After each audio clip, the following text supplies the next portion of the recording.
주기도문. 자, 이제 말씀 나누도록 하겠습니다. 자, 오늘 우리가 하이델베르그 교리문답 여러분 거의 끝나갑니다. 이제 주기도문 하면 이제 끝나는 것인데, 이제 이 주기도문의 의미가 이런 거잖아요.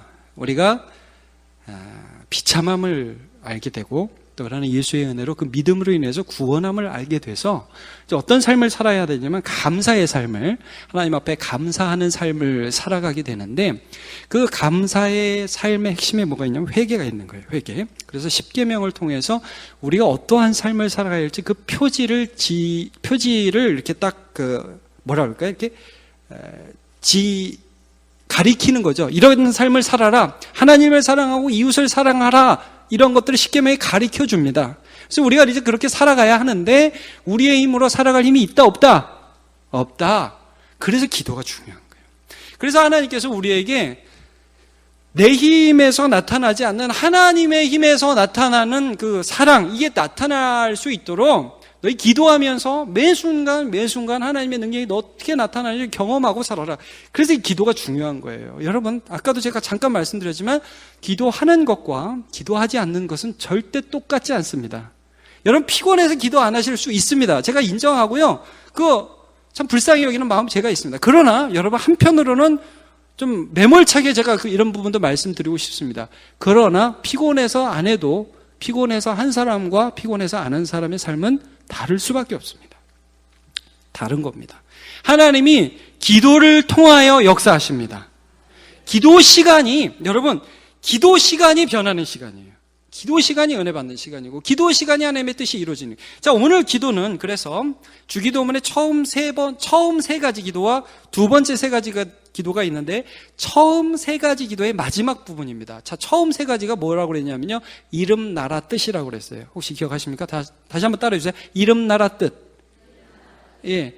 이름이 거룩히 여기면 나라 임하옵시고 뜻이 하늘에서 땅에서 이루어지다. 자, 빨리 했습니다, 제가. 자, 근데 두 번째, 우리에 대한 간구는 무엇이었냐 하면, 자, 양식, 용서, 죄로부터의 구원인데, 양식, 용서, 구원이라고 해볼까요? 한번 따라해주세요. 양식, 용서, 구원.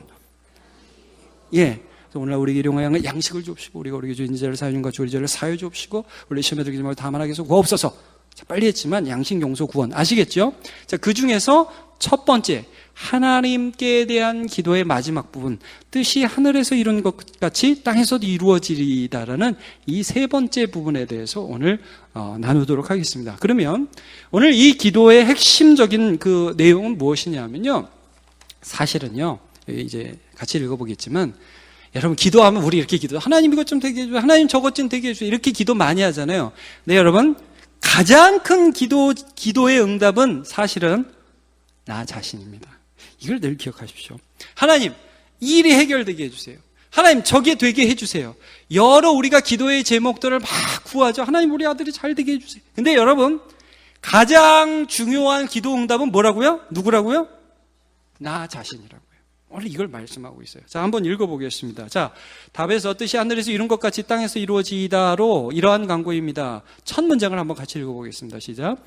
우리와 모든 사람들이 자기 자신의 뜻을 버리고 유일하게 선하신 주님의 뜻에 불평 없이 순종하게 하옵소서. 여러분, 이걸 잘 보십시오. 뭘 버려야 돼요? 자기 자신의 뜻. 하나님, 요거 해주세요, 요거 해주세요. 자, 물론 여기에 시작할 수 있습니다. 그러나 만약에 하나님의 뜻과 내 뜻이 이렇게 충돌이 된다면 그것들이 버려지는 것이에요. 충돌이 될 때입니다. 여러분, 그래서 우리와 하나님의 뜻이 같으면 무엇이든지 원하는 대로 구하라 그러죠. 예. 이게 충돌이 할 때는 아무 상관없어요. 근데 많이 충돌이 돼요. 그때는 우리의 뜻을 내려놓는 것. 그래서 유일하게 선하신 주님의 뜻에 뭐 없이요? 불평 없이 순종하게 하옵소서. 이게 이 기도의 의미라는 것을 오늘 설명해 주고 있습니다. 그리하여, 그 다음 문장 한번 읽어보죠. 시작. 그리하여 각 사람이 자신의 직분과 소명을 하늘의 천사들처럼 즐거이 그리고 충성스럽게 수행하게 하옵소서. 여러분, 여기 천사들이 나옵니다. 자, 천사들이 하나님의 명령을 수행할 때에 즐겁고 충성스럽게 하는 것처럼 우리 자신도 하나님의 뜻들이 내 뜻과 이렇게 충돌되었을 때에 내 뜻을 버리고 하나님의 뜻을 기쁘고 충성스럽게 수행하도록 하나님 앞에 구하는 것. 하나님, 제가 오늘 이 뜻을 행해야 되는데 제 뜻이 죽고 하나님 뜻 살게 해 주옵소서.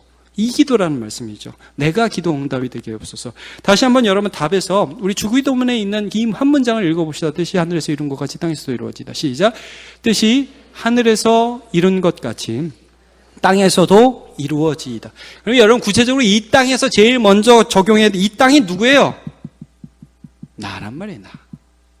하나님의 뜻이 저 하늘에서 이루어진 것처럼 하나님 오늘 제일 먼저 나에게 하나님의 뜻이 설득되고 하나님의 뜻이 이루어져서 내가 순종을 할 때 기쁘게 하게 해달라는 이런 간구를 오늘 말씀해 주고 있는 것입니다. 여러분 그 성경에 보면 천사들 가끔 나오죠. 가브리엘이라는 천사가 그 누가복음 1장에 보면 예수님이 태어나는 걸 이렇게 그 전달을 합니다. 그래가지고 마리아에게도 가고 마리아에게 가기 전에 사가랴에게도 가거든요. 근데 여러분 사가랴에게 가서 야, 네 부인 엘리사벳이 너 굉장히 나이 많고 지금 힘든 아기 낳기 불가능한 때지만 네 부인 엘리사벳을 통해서 하나님이 요한이라는 사람 주실 거야. 못 믿습니다. 못 믿습니다. 그러니까 어떻게 되죠? 말을 못해요. 말을 못합니다. 너 못 믿으니까 그 증거로 내가 지금 말을 못하게 하고 나중에 태어난 말할 것이다. 마리아한테 갔어요. 그 천사가. 그래서 마리아한테 야, 너 아기 낳을 거다. 그러니까 마리아가 뭐라 그래요? 저 처녀인데요? 처녀가 어떻게 아기를 낳죠? 저는 안 되는데요. 그러니까 그 천사가 설명을 해주죠. 야, 지극히 높으신 이의 그 영이 너에게 임해서 성령의 능력으로 네가 애를 낳을 거다. 그 마리아가 뭐라 그러죠? 그러니까 옛날 성경에는 주의 계집종이오니 그러죠. 이제 요새는 바꿔서 주의 요종이오니 말씀대로 이루어지이다. 자, 이거 아멘이죠. 예, 아멘입니다. 기쁘게 순종하죠. 오늘 정확하게 이 말씀을 하고 있는 겁니다. 우리가 이 세상을 따라가면서 하나님의 뜻들이 굉장히 부담스럽게 다가올 수 있단 말이에요. 우리더러 다 애기나라고 안 그럽니다. 여러분 그게 아니라 그게 다 다른데 어떤 분명한 뜻이 하나님 앞에서 내게 왔을 때에 천사들이 막 순종할 때 기쁨으로 하는 것처럼 우리도 하나님 주의 말씀이니까 저는 잘 그 뜻을 모르겠지만 기쁨으로 순종할 때 하나님께서 역사하여 주실 줄로 믿습니다. 이게 우리의 기도 속에서 일어난다고요. 여러분 이런 거 경험하지 못하셨어요? 때로는 순종하기 싫을 때 있죠. 하기 싫을 때. 그럴 때 없습니까? 항상 주님의 뜻을 따르고 싶으십니까? 열정적으로 주님의 항상 찬양하고 싶고 항상 불평이 여기까지도 어디 불평을 하고 난리야 막 이러면서 막 이기고 주님에 따라서 힘차게 나가고 맨날 그러시죠? 감사합니다. 그런 인간이 없습니다. 근데 여러분 그게 어디서 뒤집히죠? 기도 시간에 뒤집히는 거예요. 그러니까 여러분 제가 늘 이런 말씀드립니다. 기도를 시작할 때는 처절하게 시작하십시오. 하나님 막 미치겠습니다. 나 요새 왜 이러는지 모르겠습니다. 막 불평이 나오고요. 힘들어요. 하나님 저 좀 어떻게 좀 해주세요. 이렇게 한 30분 하다 보면 주님이 마음을 바꿔주신다고요. 아유 주님 그래도 내가 이렇게 살면 안 되죠. 그래도 주님 뜻대로 살아야지. 이게 기도. 하나님이 나를 이기시는 시간이 기도 시간이에요. 여러분 이거 중요합니다. 하나님 반드시 우리를 이기십니다. 모세가 하나님이 그를 부르셨잖아요. 야, 너 이스라엘 백성들 구원할 사람으로 이제 내가 너를 선택했으니까 가라. 80세 실망 많이 하고 이제 뭐 그냥 미디안 광야에서 양이나 돌보는 그 모세를 하나님 부르셨어요. 그래가지고 너 가라. 그러니까 모세가 아유 하나님 저 말도 못하고요. 하나님 보낼 만한 자를 보내주고 저는 자격도 없고 안 가려고 그러잖아요. 기쁘게 순종이 안 되죠. 그러니까 하나님이 뭐 기적도 보여주시고 내가 아론도 보내겠다고 하고 막 하나님 거의 신경질 내십니다. 여러분 출애굽기 3장에 보면 그런 말씀이 나와요. 막 그렇게 하는데 모세가 결국 순종해서 갑니다. 가는데 가는 과정에서 여러분 한번 생각을 해보세요. 모세가 이제 미디안 광야에서 40세에 피난을 가서 거기서 지내다가 누구하고 결혼을 하냐 하면 십보라라는 여자하고 결혼을 하죠. 십보라. 그리고 게르솜이라는 아이를 하나 낳게 됩니다. 그래서 가족이 있는데 자 80세 남편이 고국으로 돌아가서 이스라엘 백성을 구원하겠다고 했습니다. 자 마누라가 기뻤을까요? 열이 받았을까요? 네, 거의 100% 아마 열받았겠죠. 아니 이 남자가 미쳤나 이 나이에 무슨 고국에 가서, 여러분, 만약에 지금 남편이 50세가 넘었는데 갑자기 주의를 위해서 충성하겠다고 뭘 이렇게 하겠다고 막 가면 여러분 기쁘시겠죠? 갑자기, 여기 기쁘신 분 계십니다. 자, 갑자기 막 목사님이 되시겠다고 그러면은 여러분 기쁘시겠죠? 여러분 십보라가 막 열 받았을 것 같아요. 가긴 가는데 막 화가 났던 것 같아요. 하나님이 누구를 죽이려고 하는지 알아요? 그 길에서 모세를 죽이려고 합니다. 모세를. 어떻게 죽이려고 했는지 성경에 안 나와요. 모세를 막 죽이려고. 근데 그걸 보면서 십보라가 본능적으로 느꼈어요. 이건 하나님이 나한테 뭐라 하는 거다. 그래서 뭘 하냐면요, 그 게르솜에 아들 하나 낳았잖아요. 그 아들을 여태까지 할례도 안 시켰어요, 십보라가. 여러분, 여기에서 뭘 알 수 있냐면, 야, 네가 하나님의 백성이라고 여기 와서 아들 낳았는데 내 아들이다, 무슨 할례를 하냐, 이렇게 하면서 아마 따라왔던 것 같아요. 그러니까 하나님이 모세 남편을 죽이려고 하니까 이 십보라라는 여자가 뜨끔했던 거.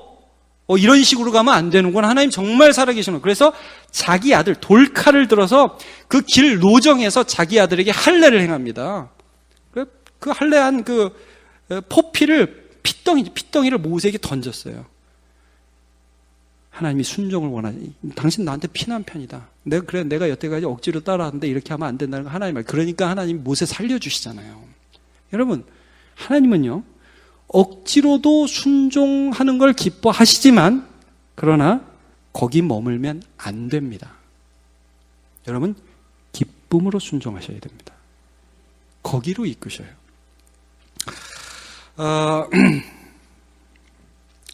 예수 믿으면요, 우리 마음이 전쟁터가 됩니다.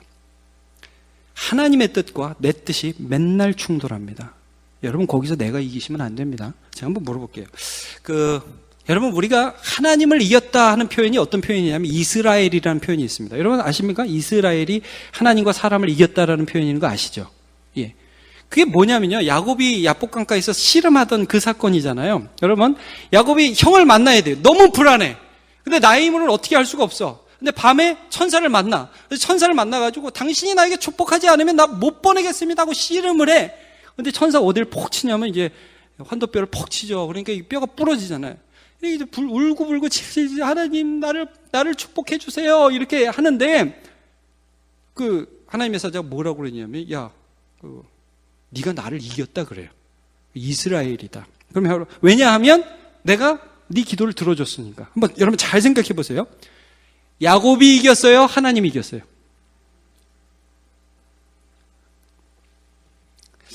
이게 참 애매한 건데요, 겉으로 보기에는 야곱이 이긴 게 맞아요. 하나님이 져줬잖아요. 그러나 여러분, 야곱의 전 인생을 보세요. 그는 자기 힘으로 살아가던 사람이었어요. 그렇죠? 무슨 일이 있으면 머리 돌려서, 잔머리 굴려서 살아가던 사람이잖아요. 그런데 그가 하나님 앞에서, 전적으로 하나님 앞에 자기 자신을 완전히 납작 엎드리는 사건이, 그게 야복강가에서의 기도 아니에요? 그게 씨름이에요. 그러니까 여러분, 하나님이 이런 거예요. 하나님의 뜻이 내게 이루어지고 내가 정말 하나님 앞에 질 때, 그때 내 안에 있는 소원을 하나님이 이루어주기 시작하신다는 거예요. 여러분, 그러니까 내가 져야 돼. 기도 시간에 그 일이 일어나요.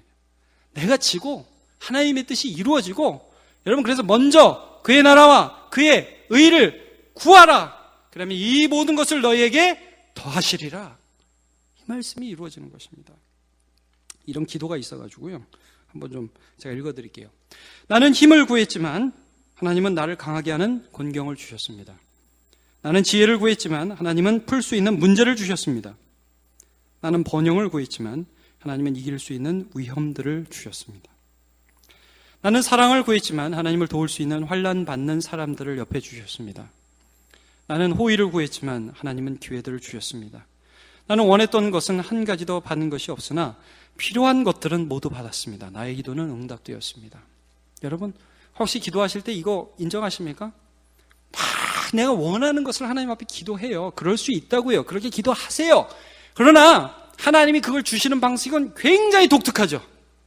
우리의 생각과 다릅니다. 내가 원하는 때 딱딱 주시는 그게 아니라 정말 하나님 지혜롭게 우리에게 주시기 시작해요. 하나님의 뜻이 이루어지는 거예요. 그러니까 하늘에서 하나님의 뜻이 이루어진 것처럼 오늘도 나에게 그 뜻이 이루어지고, 먼저 기도의 시간에 내가 설득당하고, 먼저 기도의 시간에 내가 하나님 앞에 굴복하는 역사가 있게 해주시고, 내가 그 하나님의 뜻을 받아들이고, 하나님 그렇게 일하여 주옵소서라고 내가 지는 그 자리가 되게 해 주시옵소서. 그것입니다. 그래서 제가 청소년 때 그 저를 지도하시는 목사님이 이런 말씀을 많이 하셨어요.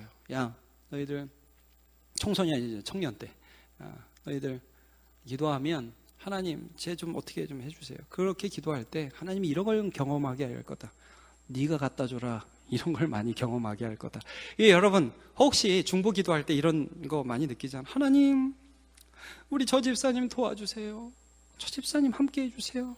막 마음이 아프면 하나님이 꼭 뭐라 그래요? 네가 도와줘라 그러잖아요. 네가 가라. 그리고 우리가 아까 오전에도 이런 설교를 좀 나눈 건데, 그때 내가 주님의 마음으로 도와주면 희한하게 그런 거는요, 내가 돕는 것 같아도 주님이 나타나신단 말이에요.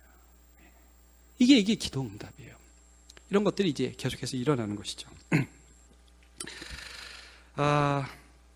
여러분 한번 물어볼게요. 하나님의 뜻 아십니까? 하나님 뜻 헷갈리십니까? 제가 오늘 몇 가지 그러니까 제가 이제 성도들하고 그 대화하다 보면 제일 힘든 것 중에 하나님의 뜻이 뭔지를 모르겠대요. 그러니까 뜻이 이루어지기를 원하는데 오늘 하나님의 뜻이 뭐냐는 거예요. 이 길을 가야 될지 저 길을 가야 될지 모르겠다. 이 집을 사야 될지 저 집을 사야 될지 집을 안 사야 될지 뭐가 하나님 뜻인지 모르겠다는. 얘네들은 도대체 이 대학을 가야 될지 저 대학을 가야 될지 그게 모르겠다는 거예요. 자, 그러니까 여러분 이 집을 사야 될지 저 집을 사야 될지 집을 사지 말아야 될지 하나님의 뜻을 모를 때가 있죠. 그때 하나님의 뜻이 뭔지 아세요? 그 집을 사는 거예요? 여러분 그때 하나님의 뜻은 잘 들으십시오. 하나님을 먼저 의지하는 것입니다. 예? 그리고 그 일을 하면서 기쁘게 그 일을 하는 것입니다. 염려하지 않고. 그게 하나님 뜻입니다. 여러분 하나님 뜻 두 가지가 있어요. 하나는 명확한 하나님의 뜻이 있고, 하나는 지나봐야 하는 하나님의 뜻이 있습니다. 지나봐야 하는 하나님의 뜻. 그쵸? 지금 내가 왜 아픈지 여러분 모르시는 분 계시죠? 우리 집이 왜 어려움을 당했는지 지금 모르시는 분들 계시죠? 예. 그리고 왜 이런 어려움이 있는지 잘 모를 때 있죠? 지나봐야 하는 하나님 뜻이 있어요. 그건 지나봐야 돼요. 그걸 지금 알게 해달라고 그러면요, 죄송하지만 여러분 그 기도 응답 못 받습니다. 지금은. 하나님이 이제 나중에 알게 하시지만. 근데 여러분 명확한 하나님의 뜻. 제가 명확한 하나님 뜻 여러분과 몇 가지 나누겠습니다. 첫 번째, 예수님 믿는 게 하나님 뜻입니다. 아멘입니까? 이거 아멘 하셔야 됩니다. 여러분 지금 어떤 상황이 있든지 예수님 믿는 게 하나님 뜻입니다. 오늘 제가 여러분과 함께 어느 성경을 읽었냐면 마태복음 7장 21절을 읽었습니다. 이 구절, 제가 이 구절을 읽고 나서 어떤 분이 저한테 질문을 했어요. 다시 한번 읽어볼게요. 시작. 나더러 주여 주여 하는 자마다 다 천국에 들어갈 것이 아니요 다만 하늘에 계신 내 아버지의 뜻대로 행하는 자야 들어가리라. 상당히 부담스러운 구절입니다. 아니 어떤 권사님이 저한테 물어보셨어요. 제가 이전 교회에 있는데, 목사님 저 천국에 못 갈 것 같습니다. 권사님이 저 천국에 못 갈 것 같습니다. 왜 그러냐니까, 나더러 주여 주여 하는 자만 천국에, 주여 주여 하는 자마다 천국에 못 들어간다. 다만 아버지의 뜻대로 하는 자라야 들어간다. 제가 하는 게 없는 것 같아요. 난 못 들어갑니다. 그래서요. 그래서 제가 그분과 함께 말씀을 하나 나눈 적이 있어요. 여러분 요거 한번 읽어보세요. 요한복음 6장 한번 찾아보세요. 요한복음 6장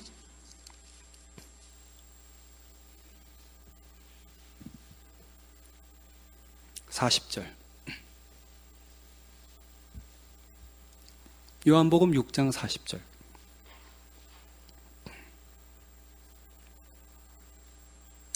같이 한번 읽어봅시다. 시작.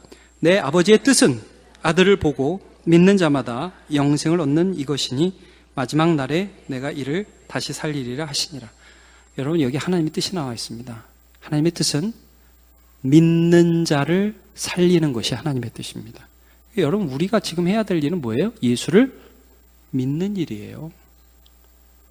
여러분, 하나님이 갑자기 야 무슨 권사, 야 무슨 장로, 뭐 무슨 집사, 너가 제 집 바쳐라, 뜬금없이 그렇게 하시지 않는다. 물론 어떤 특별한 상황에 하나님 그렇게 명령하실 수도 있죠. 매우 특별한 상황입니다. 여러분, 그러나 하나님께서 우리에게 가장 일반적으로 하시는 명령, 하나님의 뜻이 뭐냐면 예수를 믿는 것입니다. 예수 믿는 거예요. 그래서 하나님 범사에 의지하는 것입니다. 이게 명확한 하나님의 뜻이에요. 근데 명확한 하나님의 뜻을 제껴놓고 뭐 하냐면 이 길로 가야 됩니까? 저 길로 가야 됩니까? 늘 얘기하죠. 아무 길로나 가시라고. 그 대신에 하나님 의지하면서 가시라고. 그래서 하나님 의지하면서 하나님 아니라고 하면 가지 말라고 얘기하는 겁니다. 여러분, 하나님의 뜻, 명확한 하나님의 뜻 하나만 더 말씀드리죠. 항상 기뻐하라. 쉬지 말고 기도하라. 범사에 감사하라. 그 다음 뭐라고? 이는 그리스도 예수 안에서 너희를 향하신 하나님의 뜻이니라 그러죠. 하나님의 뜻. 여러분, 오늘 하나님께서 우리에게 명확하게 하시는 하나님의 뜻이 뭡니까? 기뻐하는 겁니다. 제가 이런데 어떻게 기뻐하죠? 아니요, 그 상황에서 기도하는. 그러면 그 기뻐하는 하나님의 뜻이 오늘 내게 안 이루어질 것 같으면 거기서 무릎 꿇고 기도해야 되는 거예요. 하나님, 기쁘지가 않습니다. 그럼 하나님 우리 마음을 바꿔주시고 하나님이 나를 이기는 거예요. 기도가 안 나옵니다. 아니, 그럼 기도 안 나온다 그러세요. 하나님, 기도가 안 나오는데 어떻게 할까요? 여러분, 특세해야 되는데 저는 가고 싶은 마음이 없네요. 아니, 그런 것까지 기도하세요. 주님, 제가 더 기도를 해야 되는데 기도가 잘 안 나오네요. 도와주세요. 그것까지 기도하세요. 그러면 그 기도의 시간이 하나님의 뜻이 내 안에서 이루어지는 시간이 되도록 하나님 역사하실 것입니다. 여러분, 하나님의 뜻 명확합니다. 어떤 상황 가운데 예배하는 것, 어떤 상황에 처하든지 예배하는 것, 하나님 뜻입니다. 여러분, 하나님 뜻 명확합니다. 미워하지 않고 사랑하는 것입니다. 그렇죠? 명확합니다. 이게 뭐가 뭔지 모르겠다. 여러분, 그건 지나봐야 하는 거예요. 그러나 반드시 기억하십시오. 하나님의 뜻은 명확하고 그 뜻을 하나님께서 오늘 기도 시간에 이루어 가신다는 거예요. 제가 청년 때 가끔 이런 기도를 하라는 분이 계셨습니다. 되게 청년들이 은혜 받는, 요즘에는 그런 분들이 계신지 모르겠는데, 뭐 배우자를 위해서 기도할 때 여러분 그런 기도 들어보셨어요? 내 배우자를 위해서 구체적으로 기도해야 된다. 그래가지고 키는 몇 센치? 예? 그다음 또 뭐 있죠? 뭐 직업은 뭐? 예. 또 성격은 이렇고, 네가 그런 사람을 못 만나는 이유는 그런 사람을 위해서 기도하지 않았기 때문이다. 나는 그렇게 기도해서 그런 사람을 배우자로 만났다. 그런 간증 들어보셨어요? 노래 들어봤냐? 처음이지? 감사하다. 못 들은 걸로 해. 청년들 들어봤어요? 그런 기도? 들어봤어요? 주님, 저에게 키는 175cm 이상으로 해주시고, 스펙은 대학원 이상, 월 봉급은 500만 원 이상으로 해주시옵소서. 하나님 믿습니다. 하나님 믿습니다. 그걸 10년 동안 기도했더니 그렇게 되었더라. 그런 간증 들어보셨어요? 못 들어보셨어요? 전 많이 들어봤어요. 여러분, 그 좋은 샘플입니까? 아닙니까? 그렇게 기도할 수 있는데요. 그렇게 기도하시면 주님 뭐라고 하실까요? 둘 중에 하나면, 아이고, 네 수준이 그거구나, 애따 줄게. 그래서 어쩌다 주는 분들이 계세요. 근데 아마 그분들도 받고 나서 후회할걸요? 주님, 이걸 빼먹었네요? 그리고 후회할걸요? 나중에 결혼하고. 그런 게 있단 말이에요. 그리고 대부분은 아니다. 내 생각에는 키 175보다 키 165가 더 낫다. 우리 보면, 준이가 키가 몇이지? 176. 그럼 예완이는? 165? 근데 정확하게 맞췄네. 우리 주님께서 준이에게도 신부를 주실 것이고 예완이에게도 신부를 주실 줄로 믿습니다. 근데 예수 믿는 사람들이 죄다 175 이상하고만 결혼을 하겠대. 말이 돼요, 그게? 그게 기도래. 여러분, 하나님이 나를 이기셔야지, 하나님이. 그리고 내가 응답이 먼저 되지, 내가. 거기서 기도가 나오는 거예요. 그래서 여러분, 제가 팁 하나 드리겠습니다. 우리가 성숙하면 성숙할수록 기도의 제목이 말씀이 돼야 됩니다. 말씀 갖고 기도해야 됩니다. 제가 설교 말씀을 나눈 후에 기도하는 게 그런 이유입니다. 말씀을 나누고 그 말씀을 잡고 기도하는 것입니다. 조지 뮬러라는 사람, 5만 번의 기도 응답을 받았던 조지 뮬러라는 사람, 이 사람이 대단히 많은 응답을 받았죠. 애들 고아원 사역을 했는데, 고아원을 해서 아침에 먹을 게 없는데 아침에 기도하면, 기도 끝나면 마차에서 우유를 가져오고 그런 기적들을 많이 경험했습니다. 그런데 바로 그 사람이 기도에 대해서 이런 고백을 해요. 제가 좀 읽어드릴게요. 나는 아침 일찍 신약 성경을 처음부터 묵상하기 시작했다. 주님의 귀한 말씀에 주께서 복 주시기를 몇 마디 간구한 후 먼저 하나님의 말씀을 묵상하기 시작했다. 공적인 말씀 사역을 위해서나 설교거리를 찾기 위해서가 아니라 내 영혼의 양식을 얻기 위해서 묵상하였다. 그 결과는 늘 한결같았다. 몇 분 안에 내 영혼은 고백, 감사, 참회 혹은 간구에 이르게 되었다. 즉 나는 기도하지 않고 묵상에 몰두했을 뿐인데 그 묵상이 거의 즉시 기도로 변한 것이다. 이런 고백을 합니다. 하나님은 하나님의 뜻이 먼저 나에게 이루어지기를 원하시고요. 그 일을 기도를 통해서 하십니다. 여러분 쏟아놓으십시오. 그러나 하나님은 반드시 그 쏟아놓은 우리의 심령 가운데 하나님의 뜻을 이루어 주실 것입니다. 그것을 경험하시기를 예수님의 이름으로 축복합니다.